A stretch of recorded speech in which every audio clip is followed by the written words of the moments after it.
အဲ့တော့စကိုင်းတိုင်းဒေသကြီးကိုမြတ်စွာဘုရားကြွရောက်လာတာဟာတတိယဝါမှာကြွလာတာဖြစ်သောကြောင့်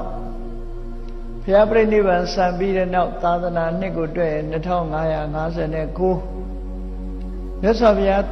တက်တော်ကဝါတော်ကဒီ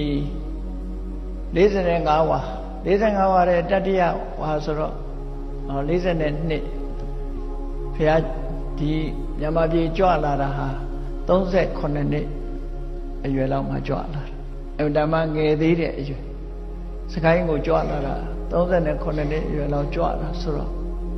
မြတ်စွာဘုရားကြွလာတဲ့နှစ်နဲ့ဒီနေ့တက္ကရာနဲ့တွက်ချက်ပြီးတော့ကြည့်မယ်ဆိုရင်2600တခုရှိပြီပေါ့2601လို့ပြောအဲ့တော့ဒုစကိုင်းဒေသစကိုင်းမြို့နန်းတီ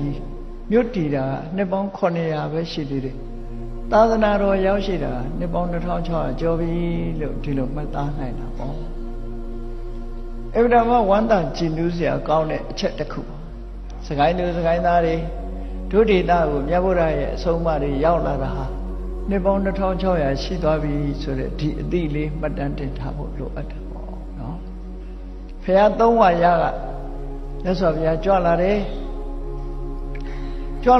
ဆိုတဲ့အမှတ်တရတွေဟာခဏထိအောင်ဒီနာမည်တွေနဲ့ရှိတယ်မြတ်စွာဘုရားကြွလာတဲ့အခါမှာပထမတော့ဘုရားကိုအန္တရာယ်ပြုဖို့ကြိုးစားတဲ့ရိုင်းပြနေတဲ့ဘလူးတွေနောက်ဆုံးမှာမြတ်စွာဘုရားကိုကြည်ညိုတယ်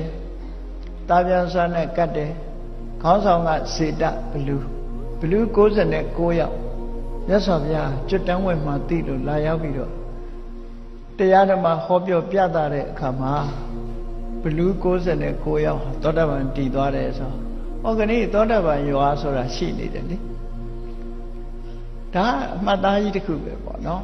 တမိုင်းကျောင်းရဲ့အမှတ်သားကြီးတစ်ခုအဲ့တော့ဘယ်တော့မှကြွလာတာတော့ဆိုတတိယဝါအချိန်ကကြွလာဖျားဖြစ်ပြီးတဲ့တတိယဝါဆို38နှစ်တက်တော့38နှစ်မှာ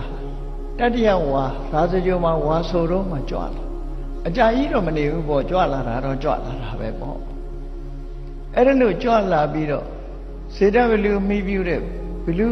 69ယောက်ကိုမြတ်စွာဘုရားဆုံးမဩဝါဒပေးတော့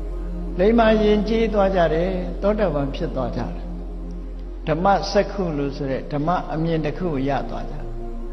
ဓမ္မစက္ခုဆိုတဲ့ဓမ္မအမြင်ကဘာလဲ